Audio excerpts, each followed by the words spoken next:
전서 5장 18절 말씀을 다 같이 합독하겠습니다. 시작. 범사에 감사하라. 이것이 그리스도 예수 안에서 너희를 향하신 하나님의 뜻이니라. 골로새서 2장 6절 7절 합독하겠습니다. 시작. 그러므로 너희가 그리스도 예수를 주로 받았으니 그 안에서 행하되 그 안에 뿌리를 박으며 세움을 받아 교훈을 받은 대로 믿음에 굳게 서서 감사함을 넘치게 하라. 아멘. 두 구절을 읽었습니다. 오늘 맥주감사 주일, 우리가 주일 예배를 맡고 또 우리에게 허락한 이 상반기의 모든 삶을 감사하며 또 하반기에 열어주실 하나님의 은혜의 손길을 우리가 함께 생각하면서 함께 이 절기를 지키기를 소망합니다. 이 맥추절은 지금부터 약 한 3,400년 전에 하나님께서 친히 제정하시고 그리고 이스라엘 백성 가운데 이렇게 진행케 되었고 이 절기는 맥추절이라 할 그런 절기는 첫 수확, 다시 말하면 이스라엘 백성이 이렇게 정착하여 농사를 짓고 첫 수확을 하나님께 드리는 그리고 또 감사하는 그러한 절기였고 하나님과 동행하는 절기였습니다. 그래서 출애굽기 23장 16절 말씀에 보면 이 절기에 대한 하나님이 어떤 마음을 가지고 제정했는지에 대해서 나오고 있습니다. 맥추절을 지키라. 이는 내가 수고하여 밭에 뿌린 것의 첫 열매를 거둠이니라. 수장절을 지키라. 이는 내가 수고하여 이룬 것을 연말에 밭에서부터 거두어 저장함이니라 라고 되어 있습니다. 보시면 맥추절과 수장절은 맥추절은 처음 것, 그 다음에 수장절은 이제 연말에 다시 말하면 그해 끝에 거둔 소출을 저장하고 하나님께 감사하며 나갔던 절기죠.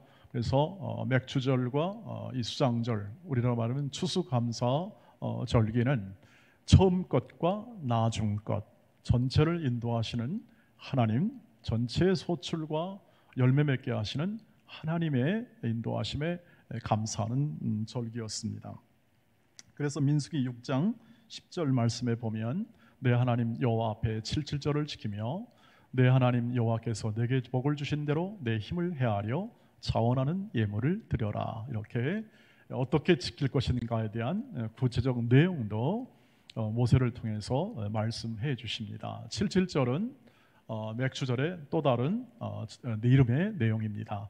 다 같은 절기에 해당합니다. 77절, 맥추절, 오순절 이렇게 신약에 오순절이 생기게 되는데 다 같은 날을 지칭하여 다르게 표현한 것이죠.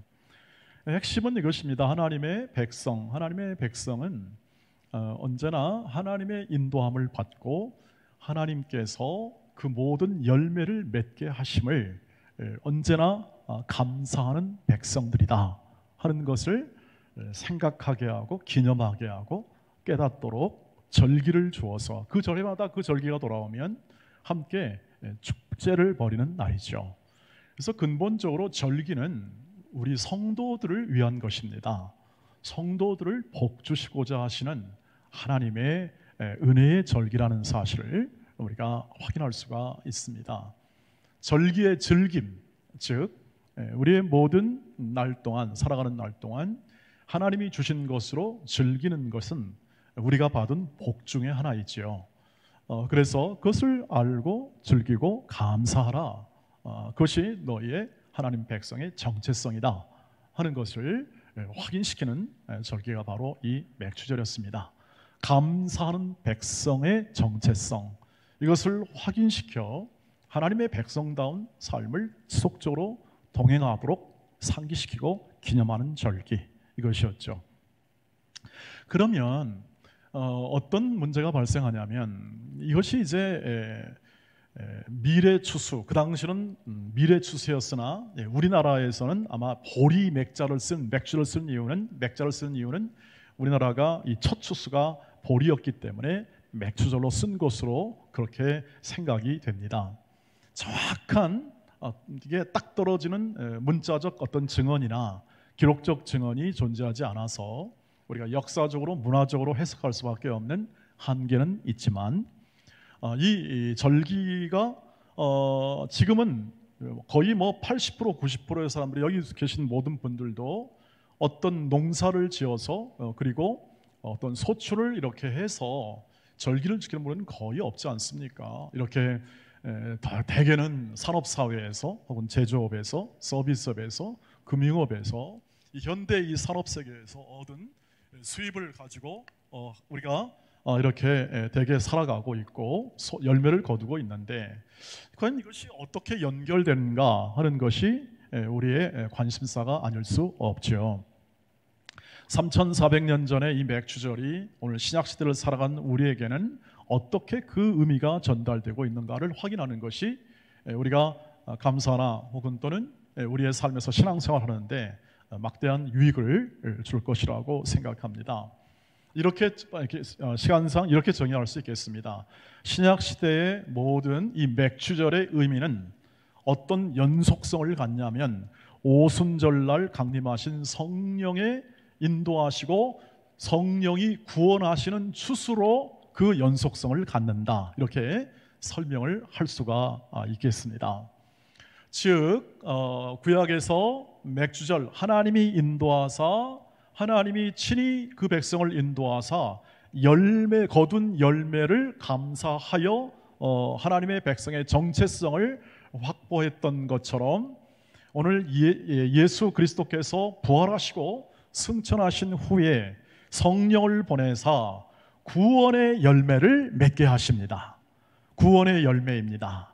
하나님이 우리를 구원하시는 것이 열매로 표현되어 있고 예수께서 행하신 일이 추수하는 것으로 표현되어 있습니다. 저 들을 보라 희어져 추수하게 되었다. 아버지 하나님께 일꾼을 청하여 보내어서 함께 추수하자는 그런 말씀처럼 구원의 역사가 성령이 강림하심으로 교회를 세우시고 구원의 역사가 시작이 되어서 하나님의 백성을 하나님의 집으로 불러들입니다. 이것이 구원의 과정입니다.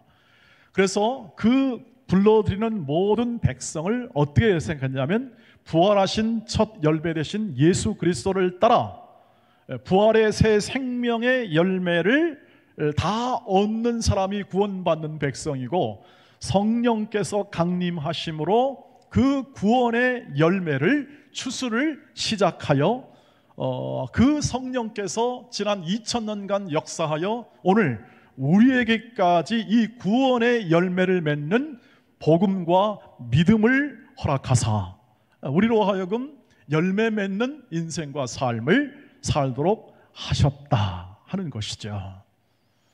그러니까 우리 각자가 구원의 열매가 되어 예수 그리스도를 부활의 첫 열매로 삼고 우리 모든 사람이 계속해서 성령의 열매를 맺는 것이죠. 하나님께서 작정하시고 하나님께서 예비하신 구원의 열매이죠. 우리가 새 생명을 얻고 빛의 자녀들이 되어서 착함과 선함과 의로움과 진실함의 열매를 맺는 그 백성들이라는 사실을 오늘 우리가 이 성령의 나타나심과 강림하심과 일하심을 통해서 확인하고 그때는 절기의 한 날짜였지만 성령께서는 무소부재하시고 언제나 전능하신 하나님이시므로 우리의 모든 살아가는 날 동안 우리로 하여금 열매를 맺게 하시는 겁니다. 어제도 열매를 맺게 하시고 오늘도 열매를 맺게 하시고 지난 6개월간도 열매를 맺게 하시고 앞으로도 계속해서 열매를 맺게 하실 줄 믿습니다. 우리의 전 과정이 구원의 날이죠. 우리의 전 생애가 전 인생이 구원의 시간입니다. 하나님이 일하시고 성령께서 역사하셔서 우리에게 그러한 열매를 주시고 우리가 바라고 소망하듯 성령의 열매를 맺으며 이것이 곧 구원에 합당한 열매이죠. 우리로 하여금 인생을 살아가게 하시고 우리의 내면과 육신과 우리의 삶의 모든 현장 속에서 하나님의 구원의 열매가 풍요하게 맺히고 오늘 지난 6개월간을 감사하며 성령의 일하심과 이끄심과 구원하신 열매 맺게 하심이 그칠 줄 모르고 지금도 이 코로나19 안에서도 역사하는 것을 기념하고 감사하는 날, 이렇게 하여 성령의 강림과 성령의 추수하심이 나를 구원하신 것을 감사하며 기뻐하며 즐기며 드리는 날로 우리가 오늘 맥주 감사 절기를 드립니다. 그러므로 이것은 연속성이 있다는 말씀을 드렸고, 어느 한 문화에서 끊어지는 것이 아니라 계속된 것을 말씀을 드렸습니다. 그래서 이것이 복된 것이죠. 이 절기를 지키는 것이 복된 것이죠. 우리가 걸어가는 길 속에서 일하는 모든 이 삶의 환경 속에서 이루어지는 구원의 역사이기 때문에 동떨어져서 하늘에서 그냥 이루어진 게 아니라 우리 현실의 삶에서 일하시는 이 성령을 통해서 맺는 열매이기에 계속해서 앞으로도 열매를 맺게 될 것이라는 소망도 우리에게 갖게 하시는 절기의 삶입니다. 그래서 우리는 동일하게 구약 백성들이 이 절기를 지키면서 확인했던 것처럼 우리는 맥추절이라는 이러한 절기를 지키면서 우리가 감사하는 백성, 그리고 기본적으로 우리의 모든 정체성은 은혜로 시작하여 은혜로 마치는 백성이듯이 이 은혜에 대한 가장 기본적인 반응은 감사죠. 감사로 시작하여 감사로 마치는 백성임을 오늘 우리는 확인하는 것인데, 그래서 계시록에 보시면 계시록의 끝에는 언제나 영광과 그 능력과 그 모든 찬송을 감사함으로 하나님께 돌립니다 하고 딱 끝나잖아요. 그것이 우리의 마지막이죠. 우리의 모든 새하늘과 새 땅을 만드시고 영광과 찬송과 능력을 돌림으로 모든 것이 이 역사의 구속의 드라마가 다 끝나는 것으로 성경은 그렇게 계시되어 있습니다. 그래서 감사는 우리의 모든 신앙인의 정체성이다, 이렇게 얘기를 하는 것이죠. 정체성이란 단어는 아이덴티티란 단어죠.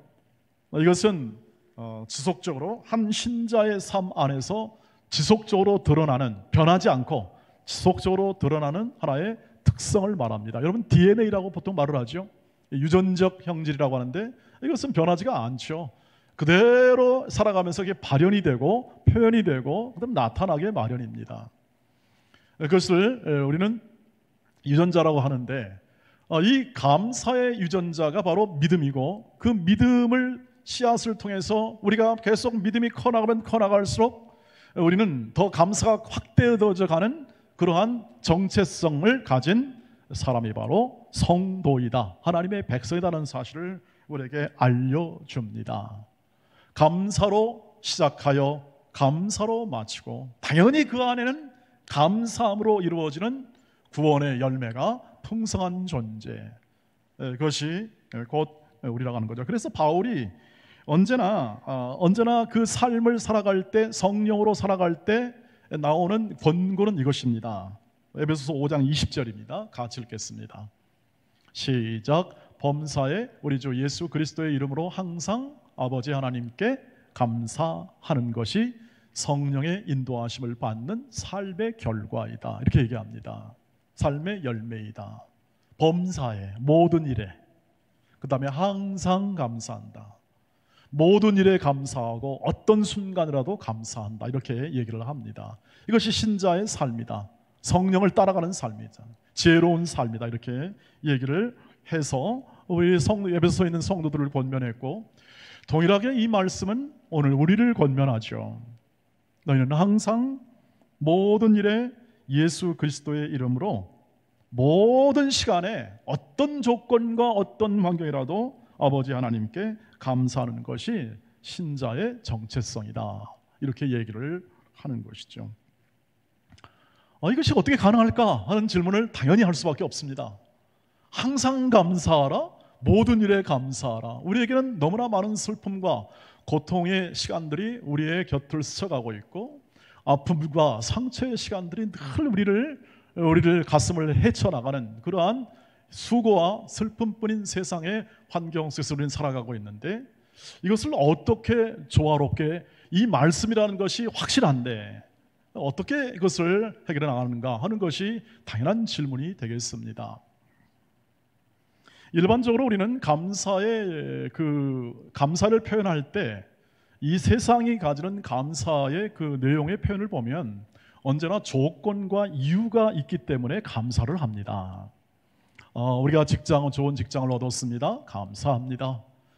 공부를 잘해서 또 좋은 시험에 합격을 했습니다. 감사합니다. 하는 것이죠. 당연히 감사가 나오지 않겠습니까? 조건이 좋은데요. 좋은 배우자를 얻었습니다. 또 좋은 환경을 받았습니다. 평안이 거합니다. 하는 여러 가지 조건과 이유가 늘 우리에게 감사의 근거가 됩니다. 그래서 세상살이를 하다 보면은 이런 조건과 환경이 사라지면 감사가 깨집니다.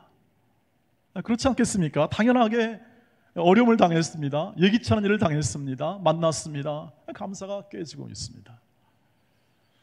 그래서 이렇게 삶을 살아가는 우리 입장에서는 항상 감사라, 범사에 감사라, 어떤 정도 감사라는 것은 그저 성자들, 달인들, 아주 믿음이 뛰어난 어떤 사람들이 해당되는 것으로 생각할 가능성을 많이 가지고 있죠.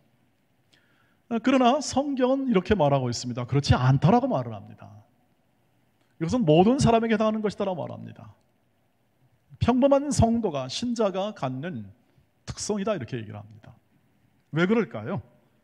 우리의 믿음이라는 것이 감사를 유발시키는 아까 DNA라고 말씀드렸는데 우리의 믿음은 전적으로 하나님의 은혜에 근거하기 때문에 그렇습니다. 우리가 믿는다라고 말을 할 때, 신앙생활 한다고 말을 할 때, 우리가 걸어가는 길 속에 하나님을 믿는다고 말을 할 때 그것은 우리의 조건과 이유가 아니라 세상이 말하듯 우리는 하나님의 은혜에 근거한다는 것이죠. 어떤 하나님의 은혜에 근거합니까? 사랑이 무한하시다. 그리고 그 큰 사랑으로 우리를 사랑하신다 하는 대전제입니다. 그래서 하나님은 사랑이시고 하나님은 그 사랑을 물붓듯 부어주시는 것이 이 구원의 역사고 성경 전체의 역사예요. 하나님은 이 역사라는 이 시간과 공간 안에서 하나님의 사랑을 물붓듯이 부어줍니다. 그 중에 가장 이 선지자가 가장 그 사랑을 아주 진하게 표현했던 말이 바로 이 말입니다. 스바냐서 3장 17절 말씀이죠. 이 말씀을 이해하셔야만 우리는 평생 감사로 우리 인생을 살아갈 수 있는 정체성을 확보할 수 있습니다. 스바냐서 3장 17절입니다. 같이 읽겠습니다. 시작. 너희 하나님 여호와가 너희 가운데 계시니 그는 구원을 베푸실 전능자시라. 그가 너로 말미암아 기쁨을 이기지 못하시며 너를 잠잠히 사랑하시며 너로 말미암아 즐거이 부르며 기뻐하시리라 하리라. 하나님, 우리 하나님이 우리 가운데 계셨다는 것은 우리와 함께 계시단, 우리가 동행하신다는 것이고요. 그는 구원을 베푸실 전능자이시다. 전지전능하신 하나님, 무소부재하신 하나님. 우리 교리할 때 많이들 들었습니다. 여러분 얼마나 느끼십니까? 얼마나 전능하신 분이라고 생각하십니까? 얼마나 이 모든 환경과 이 모든 전 우주 속에 내재해 계시고 초월해 계시는 하나님을 생각하십니까? 우리가 믿는 하나님은 전능하신 하나님이다 하는 사실을 우리는 찬양과 고백의 입술로 얘기하지만 어느 정도 내 인식과 내 머릿속과 내 마음속에 전능하신 하나님이 어떻게 자리 잡고 있는가? 어떻게 자리 잡아야 하는가? 그가 너로 말미암아 기쁨을 이기지 못하신다. 너를 잠잠히 사랑하신다. 여러분 잠잠히 사랑한다는 그 뉘앙스, 의미를 아시겠죠? 너로 말미암아 즐거이 부르며 기뻐하리라. 여러분 할아버지 할머니들이 공통적으로 고백하는 말들이 이런 말 아니겠습니까? 손자 손녀만 보면 너무 좋더라. 그냥 보면 좋더라. 이 얘기를 하죠. 제 동료 목사 중에 한 사람이 할아버지가 되더니 작년에 표정이 달라졌어요. 비록 날카롭고 그리고 비교적 이렇게 논리적인 분인데 날카롭고 놀린 건 다 사라지고 그냥 인자와 자비만 흘러옵니다. 그냥 얼굴을 보면은 어떻습니까? 그 사진을 저한테 보여주면서 어떻습니까? 뭘 어때요? 이쁘죠? 이 목사님 하신 말 경이롭습니다. 경이롭다. 새 생명의 경이로움이 있다. 그것이 아마 그 목사님의 마음이었겠죠. 이와 같은 표현을 하는 이 말씀을 드리는 이유는 뭐냐면, 하나님이 이 새 생명을 얻은, 하나님의 백성으로 새 생명을 얻은 그 경이로움보다 몇백 배 큰 기쁨으로, 그 사랑으로 우리를 대하십니다. 여기 이스라엘 백성들은 어떤 백성입니까? 이렇게 하나님이 사랑하는 백성은 어떤 백성입니까? 굉장히 목이 곧은 백성이에요. 하여튼 말하는 대로가 아니라 꼭 청개구리의 삶을 보여주는 거죠. 말씀을 잘 순종하라 하면은 언제나 좀 순종하는 척 하다가 그냥 내빼버리고, 불순종하는 인생을 살았던 게 구약 백성들의, 이스라엘 백성들의 삶이기 때문에 결국 징계까지 받지 않습니까? 그런데 그 징계를 보면서 그 하나님의 사랑이 드러나죠. 하나님의 사랑이 얼마나 크냐면, 이 사랑을 표현할 때 그냥 단순히 인간적인 분노 정도로 해석하시면 하나님의 마음을 다 이해할 수가 없습니다. 산들아 들으라, 강들아 생각해 보아라. 이 산천사나바 큰 이 오주 만물 정도를 갖다가 부으면서 얘기하면서 하나님의 사랑을 얘기합니다.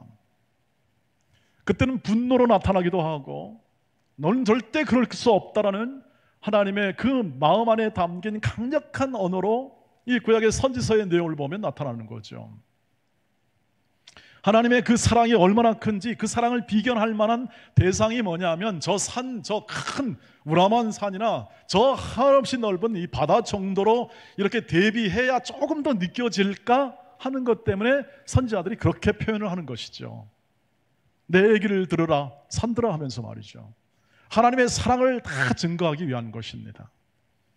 그 모든 이 사실들, 그런 그 말은 또 결국 무엇입니까? 이 백성이 지지리도 불순종하는 백성, 하나님의 뜻대로 안 살고 말할 수 없는 불순종을 통해서 결국 쫓겨가고 이방에게 수치를 당하는 쪽으로 그렇게 흘러가는 그러한 백성이었는데, 그 백성을 지금 어떻게 바라보느냐는 거죠.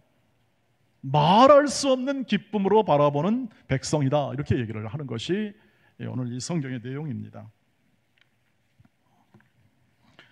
그래서 이렇게 불순종하는 백성들도 이 하나님의 이 넓은 사랑과 인자하심을 벗어날 수가 없고, 그들의 불순종과 어리석음, 또 미련함, 이 모든 것들을 넘어서는, 그래서 그 백성을 감사하는 백성으로 만드는 하나님의 위대한 능력과 자비로움과 그 크신 사랑을 오늘 이 말씀 안에서 우리가 확인하고, 하나님이 그 사랑과 그 은혜로 우리를 구원하시고 우리의 인생의 목적지까지 반드시 감사의 끝자락으로 우리를 인도하시는 하나님의 그 크신 은혜와 사랑을 우리가 확인한다면, 우리는 이유와 조건, 우리가 걸어가는 모든 삶 속에서, 모든 환경 속에서 그것을 넘어서는 하나님의 구원하심과 그 이끄심을 언제나 감사할 수 있습니다.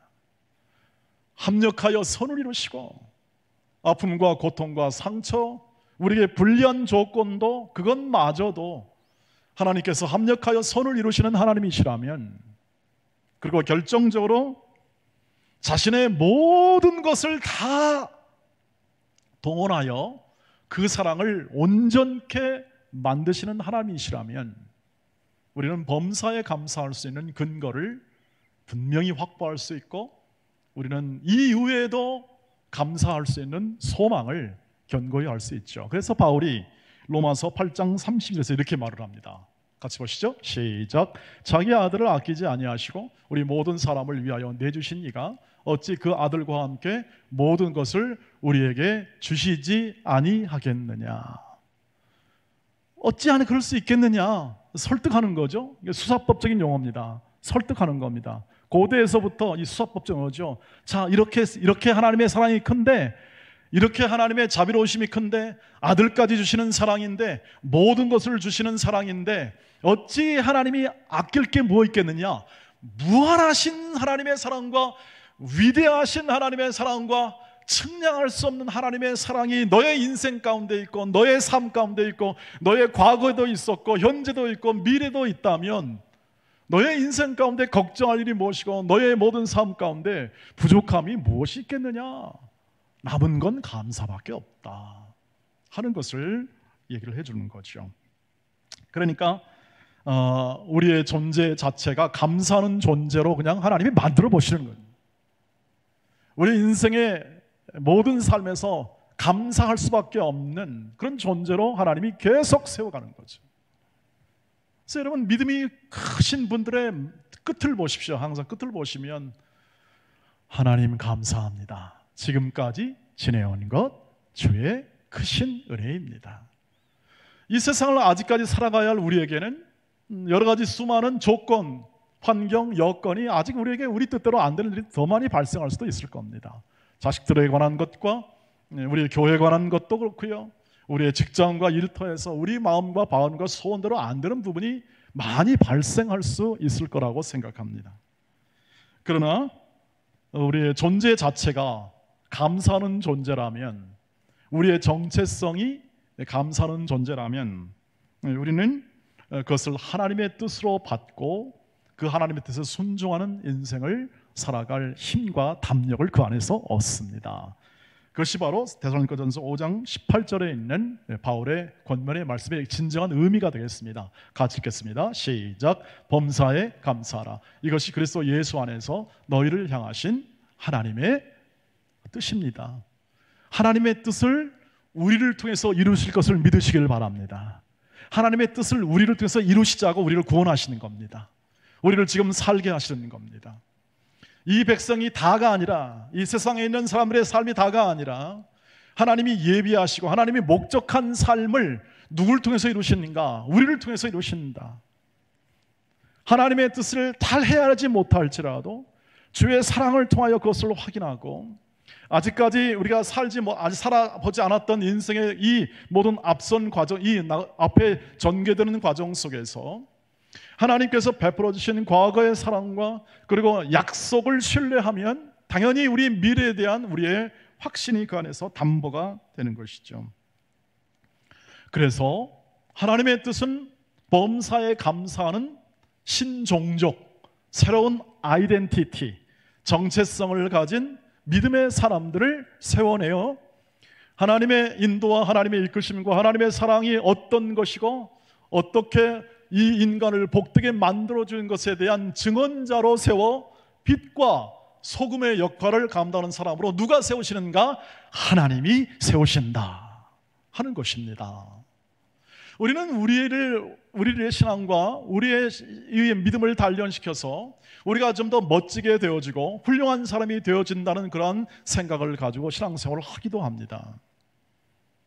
거기는 굉장한 위험이 하나 도사리고 있습니다. 우리는 그런 존재가 될 수 없다는 데 있습니다. 하나님 앞에서. 사람끼리는 좀 나을 수 있습니다. 우리가 사람끼리 비교해 보면 우리가 더 인자할 수도 있고 더 거룩할 수도 있으나 하나님 앞에서는 애시당초 그것이 어렵습니다. 그래서 하나님의 구원이 필요한 것이죠. 그래서 우리 힘으로 할 수 없기 때문에 하나님이 지금도 동행하십니다. 우리 힘으로 할 수 있었으면 성령이 지금도 우리 안에서 역사할 이유가 없습니다. 구약처럼 그냥 계시다가 한번 역사해 주시고 그냥 떠나시고 우리 뜻대로 하다가 또 넘어지고 그런 방법을 할 수 있습니다.